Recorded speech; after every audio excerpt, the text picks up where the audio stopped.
Hi, everybody. Welcome to the press. Welcome to another week of PGA Tour golf. We're going to talk about the 3M Open today out in Minnesota. We've got plenty to get to, plenty of statistics to get into. We'll talk about TPC Twin Cities, the field, and all that good stuff. We'll round that off today. If you didn't catch our first show of the week, it's audio only, available as a podcast wherever you get your podcasts. You can also listen to commentary about the kind of first clicks about the 3M Open. Talk about Live Golf UK, which is this week. A little bit about the ISPS Handa Women's Scottish Open, which is the LPGA event this week. We didn't get into the Corn Ferry Tour event this week, which is out at Glenview in Illinois, just outside Chicago, the MB5 Invitational. But we will have an episode of the Road to French Lick that comes out this afternoon, which will talk about what's going on in the tour, talk to a couple players. Basically, if you want to just bet on the players who are on our show, you probably have done pretty well this year because people have been on the road to French Lick, have won something like 10 or 12 tournaments between the PGA Tour and the Corn Ferry Tour this year. So we'll leave it at that. All right, let's get into the 3M Open. 3M Open is an $8.4 million tournament with $1.512 million to the winner, 500 FedEx Cup points to the champion. They're playing it once again at TPC Twin Cities in Blaine, Minnesota. This was once a PGA Tour Champions event. And then it got bumped up to a PGA Tour event. And it's just kind of been this way for the last 6 years or so. This golf course opened in the year 2000. It is an Arnold Palmer design. It's par 71, plays 7,431 yards. It's a very similar kind of length of golf courses that we've seen in the main events on the PGA Tour the last, 3 or 4 weeks. Detroit Golf Club is about the same length. We had a very similar length at Royal Portrush. The John Deere is somewhere in that range.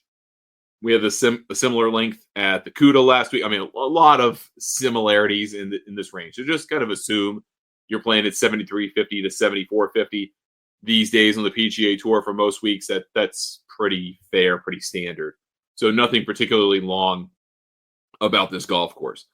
Again, being an Arnold Palmer course, at this stage of his career, he could do something really spectacular or really bizarre. There wasn't kind of a form to it. Jack Nicklaus, when he designed the vast bulk of his courses in this time frame, was doing kind of crazy stuff that a lot of people I don't think liked to be handed with you. I think Arnold Palmer did a lot of his best work later on in his career. Trowley is in Ireland is probably the best example of that. I don't know that a lot of people love TPC Twin Cities, and if you are a fan of more of the architectural side of things, particularly online, you're going to hear a lot of people trounce the golf course this week. From a betting perspective, that doesn't really matter, right? But from an analysis perspective, this golf course gives up more, or I guess enforces more penalty strokes because of water than any golf course on the PGA Tour. And I think that even includes TPC Sawgrass. This is a place that gives up, kind of doles out a lot of penalty strokes, particularly off the tee. Water is in play a lot. Water is a delineating factor on a lot of holes. It will limit how far you can hit a tee shot more than sand and grass anywhere else in the course, probably more than any other course of the PGA Tour. So strokes gained off the tee is an important function here, but it's an important function for a different reason than you typically think about on the PGA Tour. Strokes gained off the tee is important because it basically tells you how long you're hitting the ball and how approximately close you are to the fairway to decent lies, good grass, good angles. Here, it is relevant, but more importantly, it's how much you stay out of trouble because the penalty, strokes gained wise and physically to your scorecard, is significant if you miss quite wide here, and not even that wide in some cases. So you're going to see a lot of players throttling a little bit off the tee. You're not going full bore in every tee shot. Necessarily, you're hitting 3 woods and 2 irons. Some guys are going to, but you're going to leave approach shots that are in that 150, 160, 170 range. And for the average human being, the average golfer, that seems like a steep length, right? 150 is, for a lot of people, a 7 iron. For these guys, is a wedge. So it doesn't necessarily make it a tougher approach game. The par 3s are pretty easy. They're pretty flat, pretty scoreable. The greens are fairly large, so there's plenty of room to hit them. This is a very scoreable golf course as long as you keep the ball in play, is the bottom line. So let's take a look at the betting odds for the week. you have an interesting kind of layout here. We're going to go over the top 96 players, the 156 in the field. Sam Burns and Matt McNeely are your top of the table. Sam opened the week as the betting favorite. I think he was on 18-1. I think he's still on 18-1. Mav, I saw closer to 20 or 22, depending on where you look. I didn't look everywhere at the start of the week. Got to be honest with you, I was absolutely gassed after the Open. And we had a great week last week. We had Ryan Gerard one and done for the Barracuda and was a winner there. And then we had Matt Fitzpatrick. We had Russell Henley. We had Harris English. We had Bob McIntyre. Those were good calls last week. And we even talked about Wyndham Clark being happy. And he had himself a great week. And we'll talk about him in a second. Mav was third here last year. He had himself a pretty good Open. He's been playing okay. I think this is the critical stretch for him to figure out how he's going to get onto the Ryder Cup team. He's in the top 12 in points, but just barely. It seemed like he was much more of a lock last fall or even into the springtime than he is now. Now you've got a contender in Chris Gotterup who might be able to kick you out of there. He's got to put up something this week. Gotterup's 25-1. We wouldn't have said that 3 weeks ago, right? He wins the Scottish Open, gets him into the Open, gets basically on the medal stand at Royal Portrush. Incredible few weeks, doubles his career earnings. He's found something and something to believe in. There's a reason to think that he could play well here once again. Wyndham Clark is 30-1. I have a hard time betting him here. My primary reason for that is he is often very erratic with the driver. I mean, he hits it a long way, but he also hits a big banana cut. And if that cut's not listening, not working, he's going to miss the cut. It is that simple. So I think I find it very hard to bet him, even though things are coming together for him. The statistics seem to suggest he's in better form. Siwoo Kim's 30-1. He was a late add to this field, but I do find him interesting here. Michael Thorbjornsen has been playing really good golf the last few weeks. Really go back to the Rocket Classic. Again, similar length golf course. Got to keep the ball in play. He played well at the ISCO Championship, which was an extremely short course by modern PGA Tour standards, yet held its own against par because the design of the golf course made it longer thanks to forced carries or forced layups. So a lot of those holes out there in Louisville were relatively short by distance, but you couldn't hit it more than 260 or 270 or even 300 in some cases because there was a massive chasm of water in between you and the next shot. And that made scoring more akin to a place like this. So I think there's something to be taken away from that. Taylor Pendrith's here, 30-1. Max Gracerman, I am on this week at 35-1. Had himself a good CUDA. Lost in that 5-hole playoff in Detroit. Similar length, similar style, similar thought of golf course. Has been playing well lately. I'm going to bet him. Batia, Jake Knapp, Kurt Kitayama are the other 35-1s. Some improvement from Batia. I think this is a Jake Knapp kind of course. Just keep it in play. He doesn't have to hit it especially hard. He's been playing pretty well. Ricky Fowler's here at 40-1 with Tony Finau, who is the ultimate horse for course this week. He has the best record of anybody playing in this tournament at TPC Twin Cities. There's reason to stick with him here. There's also plenty of reason not to because he's wearing contraptions on the putting green to practice putting that look like a 25 handicapper would wear. So if there's progress coming from that stuff, and I think we saw some at Portrush, then maybe there's something to be taken from that. I'm going to lay off here. Davis Thompson, we'll see later in the graphic, playing steady, solid golf of late. He's 45-1 along with Keith Mitchell, who is a relative horse for course here, does seem to like the place. Sungjae Im had a good finish to the Open. Just, I wish he won more. I mean, I really am a fan of Sungjae, but he's really hard to bet. Emiliano Grillo, 50-1 feels like a better play. He likes the golf course, has a couple of very strong finishes here. He's played pretty well in the recent past. He is enigmatic in that you don't know what you're going to get from 1 week to the next. He will never be on the graphic that we do later of relatively low variance players and high quality strokes gained tee to green. Just not going to happen. That's not who he is, but that's why you're getting these odds.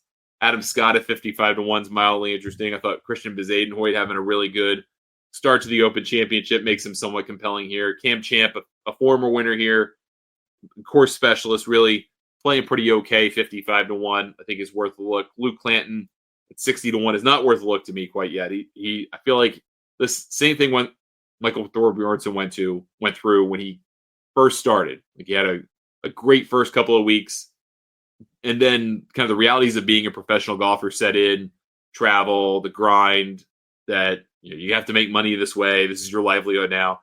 The fun kind of gets sucked out of it for a little while. I think if you're coming out of college, and for Luke Clanton, I think he's in that part of it. Can he go find kind of a college style fun for this week and just go bang it around and be better than everybody else? Yeah, sure. He could probably win. He's plenty long enough, and he's got plenty of game for that.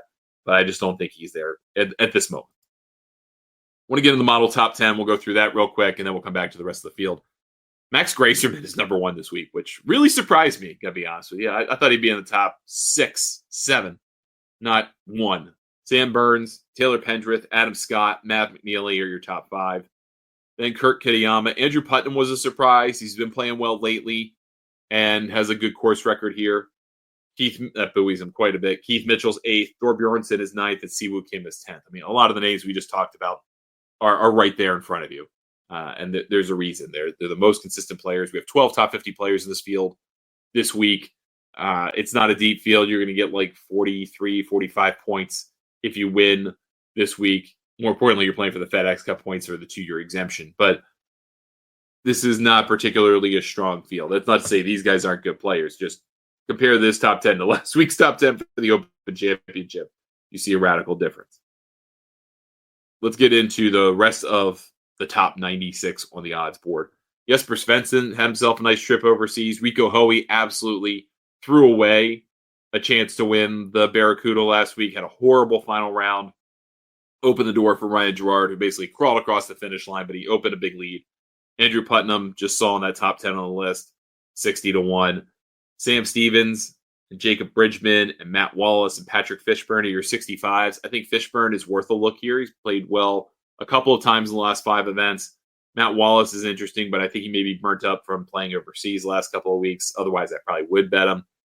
Matty Schmidt, I think some people are going to be on as a value play. I would play him more in DFS or a top 20 play than here. I'd rather go look at 2 guys that are different in the 70 category, and you've got a lot of them here this week. Eric Van Rooyen played his golf collegiately at Minnesota. When he won a couple of, 2 seasons ago out in Mexico, it was just before the passing of his longtime college friend. He's coming back here. It's got to be a bit emotional for him. He has a news conference start the week, which doesn't typically happen for guys who just went to college in the area. I think he's going to be properly motivated, and he did play well at the Barracuda. Bo Hostler has played very good golf of late. Seems to like the golf course, too. I think he's an interesting play on 70-1, especially when you look at the players who have won here. A lot of them are first-timers or haven't won in a while or those types of guys. Bo Hostler kind of fits that mold. Doug Gim, Alex Noren, Tom Kim, 70-1 will be a pass from me. Vince Whaley, 80-1. Max McGreevy, 80-1. Kevin Roy, 80-1, I think is really interesting. You'll see later on in the graphics that he's playing more consistent golf, not only as a measure of his finishes, but also as his strokes gained tee to green. I think he's an interesting play here. Matt McCarty seems to have played his way back into much better graces than earlier in the year. It seems to kind of not be as much of a grinder. I think he's figured out his comfort level on the PGA Tour. Could be an interesting player here this week. Haotong Lee has got a chance to play this week because he finished inside the top 10 of the Open Championship. Finds himself in this field this week. It's an opportunity for a guy that plays his golf on the DP World Tour. And I really like Haotong Lee. I think he can have a lot of fun. I don't think that necessarily translates to anything here this week. Cootie, 90-1. A lot of people were on him last week, including myself, at the CUDA. Didn't work out. Why do you think it's going to work out now? It feels like he is at the point where he feels like he's definitely got a PGA Tour card through the Korn Ferry Tour. And he just kind of has to tidy that up at the end. So he's going to keep taking these shots on the PGA Tour. I don't know that's to his benefit, but he can have at it. Hoagie, Eckroat, winners on the PGA Tour, they're just not playing their best golf right now. Sahith Theegala is 100-1. I don't know where he's at with his shoulder. We don't know if he's going to get in the playoffs or not. We'll see what happens there. Olesen, 100-1. Nicholas Norgard, I think, is kind of interesting at 100-1. Then you start kind of getting to guys like, Mac Hughes, Chris Kirk. Chris Kirk's been playing better golf lately, for sure. Might be worth a look here at 100-1. Don't necessarily love him off the tee, but he does seem to play Sea Island well. I think you can see some comparison between Sea Island and here, just because of what's off the tee. water-wise. Kind of that's the defense of the golf course, or one of the golf courses for the RSM. Cam Davis, Mark Hubbard, Eric Cole, William Mal, Takumi Kanaya, Ryuhei Setsune, Hayden Springer made an ace here a couple of years ago. Thomas Rosenmuller might be finally putting it together. Antoine Rosner, Davis Riley, Sam Ryder, and Sammy Valimaki, Tristan Lawrence are all 125-1. Of any of them, does anyone really stand out to me? No, not in particular. Again, I'm a Valimaki fan, but nothing happens. William Mal, does he take something from that ISCO comeback win on Sunday? He shoots 61 in the final round. Maybe sees a similar look and goes, hey, I know how to play this golf. Maybe that's a top 20 bet. I don't love him otherwise. Hayden Springer, like I mentioned, had a weird 2-hole stretch here a couple of years ago. I think he made like a triple, then a hole in one on back-to-back holes. Not worth betting to me, but of these, I would probably look at, I guess, Rosenmuller to a degree, but I would probably just skip out on that group. Patrick Rogers, Seamus Power, Bryce Garnett, no thank you to any of them. And then our last cluster of guys as we go down to the kind of 200-1 range. Of this group, I mean, I like Chris Ventura at 150-1. Jackson Suber has been playing very well of late. Had a very good Barracuda Championship, 150-1. I think is worth a little bit of a gamble here. Taylor Montgomery at 200-1. Got in on his number. I think is worth a little bit of a gamble here. He's got to keep it in play. He is not the straightest driver of the golf ball. That's your big hang up with him. He could find himself in a lot of trouble. His short game is amazing. Off the tee, not so compelling. Stephen Fisk, kind of interesting at 200-1. If you want to go take like a hometown guy shot, Frankie Sapp in the third. I don't even know his number. It's probably 400 or 500-1. Maybe on a top 20 bet. It's a hometown thing for him.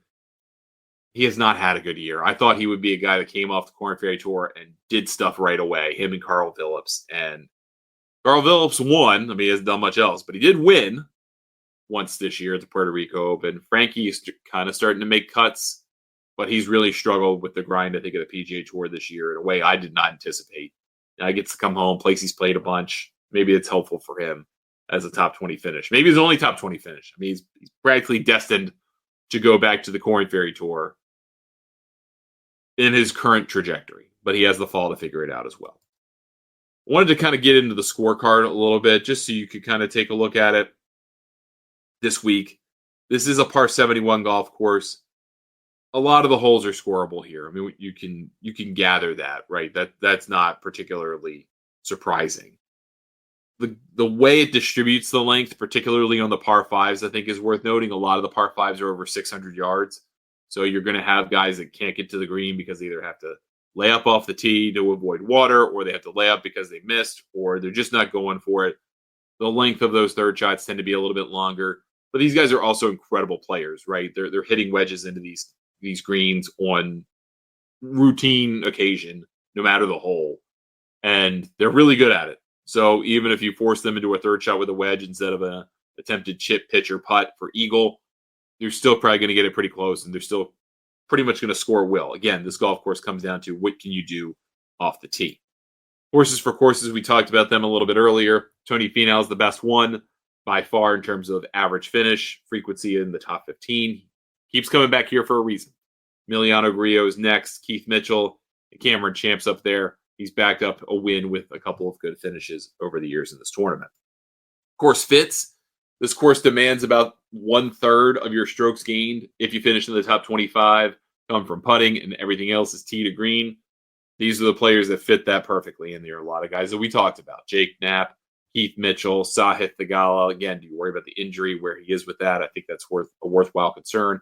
Adam Hadwin, Akshay Bhatia, Bo Hostler, Emiliano Grillo. The same guys that we've talked about, a lot of them so far in this show. So there is a little bit of validation to that.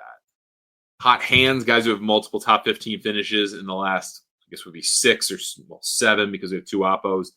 PGA Tour events played, but 5 for them, 5 available to them. Patrick Fishburne, Max Grayserman, Rico Hoey have been doing pretty well in the alt world, the universe of players who are playing Oppo events. Bo Hostler is an Oppo guy. Kevin Roy's been playing great and steady. Jackson Suber's been playing well in this stretch, and so has Michael Thorbjornsen. Nobody in this group is a top 50 player. And I mean, Gracerman could be on the edge of that. But think about that. The guys that are playing well lately, they're beating up on weaker fields. Would we have a weaker field? Probably a little little more comfortable than if this field had 25 top 50 players. We'd be having a different conversation. Past champions here, going back to 2019 in backwards order. Johnny Vegas won here in shocking fashion. Lee Hodges was a shock runaway win. Tony Finau, camp champ, weren't surprises. Michael Thompson won in a really interesting kind of finale. Pitted longer players versus shorter players. Shorter-ish player won. Matthew Wolff won here when he pipped Bryson DeChambeau in 2019. And obviously, look at these days. He's playing on live, relatively anonymous, dealing with injuries. Unfortunate, but that's not the point. The point is that there's an interesting mix here of guys who are longer, guys who are veterans, guys who have won in a while, guys who have won a couple of times. It doesn't necessarily favor. You got to get off the tee, though. You cannot be taking penalty strokes in the water this week. This graphic is a whole lot different. My favorite graphic, but it's different this week than last for sure. Last week when we talked about the Open and we talked about a short-term form, where we talked about strokes gained total, quality strokes gained approach, we couldn't even have half the guys that qualified on the graphics. It turned out that the guy that was number one in all of them won. That was Scotty Scheffler. This week it's a little bit different. So we have a much shorter group of guys for a couple of different reasons. Typically, we're looking at strokes gained total. Are you gaining 1.2 strokes per average or more per round on the last 10 PGA Tour events played in which you played? Quality strokes gained, 1.5 strokes or more. That's a measure of strokes gained in the aggregate times the quality of your competition as measured by the official World Golf Ranking. That list is shorter because this is a weaker event. And as we mentioned, a lot of the hot hands are guys that played in Oppo events. They have lower values of official World Golf Ranking points, which diminishes the value of their strokes gained as a result of quality strokes gained. We have a little bit of a longer list in strokes gained approach. Some guys who are just hitting the ball well on the approach, but they're not necessarily doing it with the putter. And to that end, I think this has a little bit of a less value this week because strokes gained off the tee is really important in a unique way here this week. So we'll go over the whole list. So guys on the strokes gained total list: Thorbjornsen, Goddard, Putnam, Tristan Lawrence, Jake Knapp, Taylor Montgomery, Emiliano Grillo, Cam Champ, Vince Whaley, Kevin Roy, and Nick Hardy. Nick Hardy's an interesting one. Quality strokes gained, a number of these guys drop off the list and you leave, again, in descending order. Goddard, Tristan Lawrence, Sam Burns, Adam Scott. Sam Burns, obviously, and Adam Scott have obviously been playing better competition, but aren't necessarily gaining the strokes on the field that you would see from the other players. That elevates them. Michael Thorbjornsen, Taylor Pendrith, again, playing better competition. Matt McNeely, better competition. Emiliano Grillo, playing weak competition, just doing well. Strokes gained approach, 0.6 strokes per round of the average. These are the guys you want to think about that maybe if they don't fit the other list, you might like for another reason. Thigala, Batia, Doug Gim, Kevin Roy. Kevin Roy showed up on 2 lists. Victor Perez, Ben Coles, Brant Snedeker, Lee Hodges, Kitayama, John Pack. That's interesting. Tom Hoagie, and Adam Scott. So Adam Scott's on 2 lists. Might be worth a bet just looking at that. And I was thinking even before we went through this graphic that I wasn't going to bet him. I might be interested in him. Strokes gained, tee to green leaders with low variance. So I like this graphic to kind of give you guys the smooth curve people, the players that are playing well and they're doing it consistently. Right? We don't want peaks and valleys. We want little mild hills in a graph of this. And those guys are Siwoo Kim, Doug Gim, Lee Hodges, interestingly enough. I also think kind of has a thing for water courses. Kevin Roy, Kevin Yu, and Davis Thompson. So Kevin Roy keeps coming up again and again. I think he's a very worthwhile play here this week, probably on an each-way bet. This one is one of my other favorite graphics, and the difference between this week and last is very stark, especially the way I presented the graphic here. But top 20 percentage leaders in the last 50 PGA Tour events played. In those that you played, of those 50, did you finish in the top 20, 40% of the time or greater? There are 4 players who meet that criteria. Matt McNeely from the bottom at exactly 40%. Kevin Roy at like 41%, which I thought was interesting. Adam Scott and Sam Burns. Of the kind of Korn Ferry Tour graduates, Kevin Roy might be your winner, man. Like, he's had himself a really good, consistent year. I'm going to bet him. So I don't have anything about first-round leader stuff. I don't like first round leader for this tournament for a variety of reasons, primarily being that the water stuff is just too much into play. I think too many things can happen there. It's not worth it for me to go into that market, but you may find yourself compelled to do otherwise. That's going to do it for us on the show today. Really appreciate you watching or listening as a podcast if you do after the fact. Catch us wherever you download your podcast. You can watch this show live when we stream it, which is available on our Golf News Net Facebook page or my personal pages on Kick, Twitch, and on X/Twitter. So I'm available on YouTube, the Golf News Net channel on YouTube. Golf News Net radio channel on YouTube has all of our podcasts that we own and operate as audio versions only. So if you want to just catch it on the go and that's how you consume them, have at it. You can watch this show on Golf News Net TV. It's available for our Roku and Android apps as well as on Zeem, Free Live Sports, and Freecast, coming soon to Distro TV and some other platforms as well. Thank you again for your time, for spending some time with me. Good luck with all your bets this week, and we will see you next week here on The Press.